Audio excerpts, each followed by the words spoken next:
magpapaliwanag. Kasi nalilito siguro kayo, ano ba yung 430th founding anniversary ng Batangas at yung 4 years ng Alay Festival.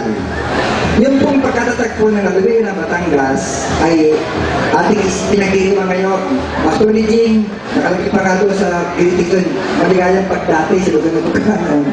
Sa arawan ng Batangas. Anyway, ang pagkatatagpo ng Batangas, pinag-iiwan natin, yung po ang ika-4 na daan at 30 taon.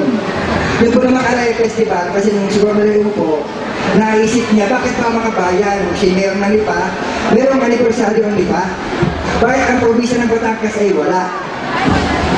Kaya nga po, siya po ang unang gobernador na nakaisip na ipagdiwang natin ang pagkakatatag na lalawigan ng Batangas at yun nga po ginaganap natin ngayon dito sa bayan ng Calaca.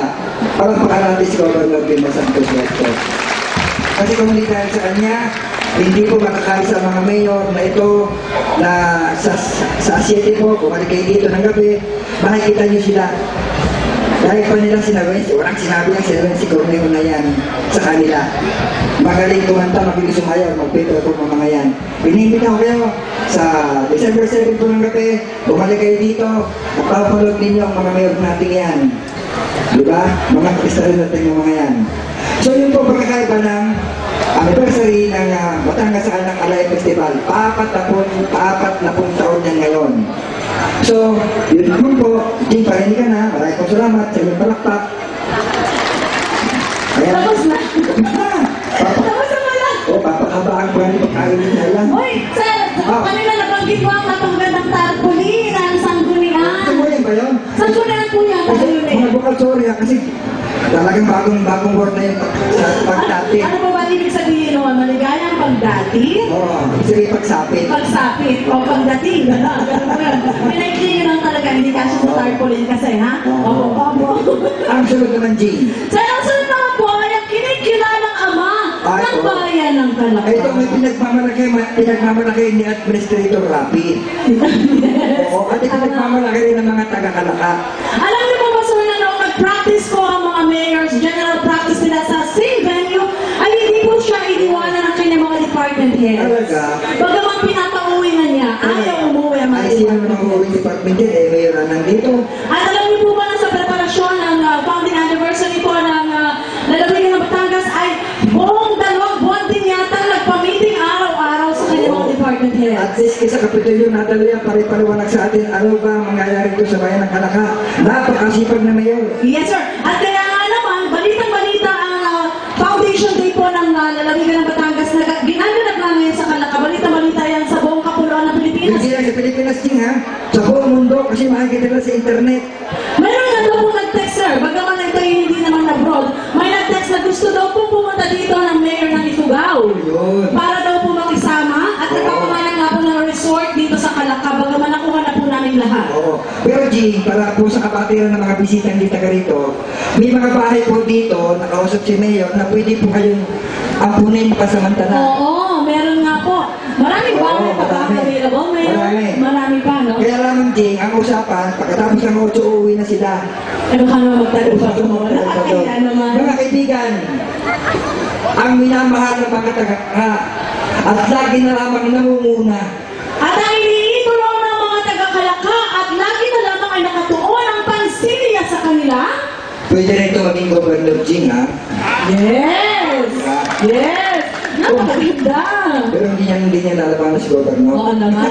Marami pa siyang pagkakataon para magsilbi sa bayan at para magsilbi sa mga Calaqueños. Mga taga-Calaca, mga bisita, mga panauhin, palakpakan natin, Mayor Nas Oma! Maraming salamat Sir Jun, Ma'am Jing. Pinakamagandang umaga, bayan ng Calaca, lalawigan ng Batangas! Nais ko munang batiin ang aking ninang, ang pinakamagaling na gobernador sa kasaysayan ng lalawigan ng Batangas, Governor Vilma Santos Recto. Kasama ang aking kumpare, Vice Governor Mark Reviste, at kung pwede lamang tumayo ang mga nakasuportang board members ng lalawigan ng Batangas. Dahil rin batiin ang namumuno sa PNP na lalawigan ng Batangas, Attorney Rosauro Asio, kay Colonel Asio. Magandang umaga po sa inyo. Sa lahat po ng mga empleyado na masisipag, na mga may puso, na magserbisyo hindi lamang sa taga-Kalaka, kung hindi sa buong lalawigan ng Batangas, ang mga magigiting na empleyado ng munisipyo ng Kalaka. Palakpakan naman natin sila na napakalaki ng hirap sa okasyong ito. Gusto ko rin pong batiin at sana naman po kahit pansamantala ay humarap dito sa inyo ang nagbigay sa akin ng kapangyarihan upang magkaroon ng karagdagang pondo.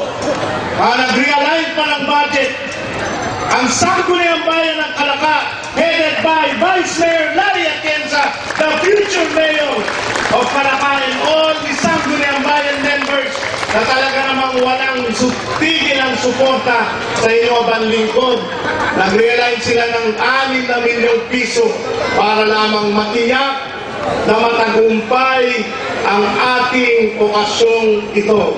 Yan, palakpakan po natin ang members ng Sangguniang Bayan. Vice Mayor, Konsihal, SK, Kapitan, maraming salamat sa inyong lahat. Thank you. At syempre naman, hindi ako magkakalakas loob upang mag-host sa okasyong ito kung alam kong hindi ako susuportahan ng 31 magigiting na mayor sa lalawigan ng Batangas. Ating palakpakan ang mga mayor na ikatlumpu pwede makapit-bisig dito sa harapan. Hindi kayo natin kayo mga manto mayors. Opo. Kaya huwag kayo alis hanggang matapos ang aking ha. Sasayaw na ka kami. Ay, sa 7 na sa BSR, hintayin ninyo. Ay kung sumayaw kami, gusto namin kasama ang mga artista at mga singer. Hindi ka? Kami na lang. Ayan. Sige. Noong tinanggap ng Kalaka ang pagiging host ng Alay Festival o ng 430th founding anniversary, alam ko po na hindi ako pababayaan ng bayan ng Kalaka, ng mamamayang Kalakenyo, dahil alam ko na ang taga-Kalaka ay mahilig sa kasiyahan. Alam ko na ang taga-Kalaka ay likas na matulungin at ang hospitality na galing sa kinabuturan ng kanilang puso ay hindi kayang pantayan. Kaya sa pagkakataon nito, ako po ay magpapasalamat sa provincial government headed by our beloved Governor Vilma Santos Recto sa kanyang pagbibigay ng tiwala sa mga taga-Kalaka, ganon din sa mga mayors na nasa harapan ninyo, na alam namin na pagdating ng araw ay kami ay magkakasama-sama ng tuloy-tuloy at hindi lamang sa lalawigan ng Batangas, pati na rin pagdating ng araw sa mas mataas na posisyon, lalo na pagdating sa pagiging presidente ng Pilipinas. Gusto ba natin yun? Very good.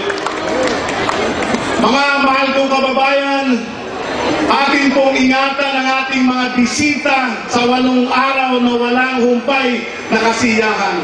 Alagaan natin sila. At sa mga organizers, sa mga mayors na nandito, kung meron mang pagkukulang ang mga taga-Kalaka, ay hayaan nyo na po kaming ganitong paakaga humingi ng paumanhin kung kami meron magiging pagkukulang sa darating na mga araw.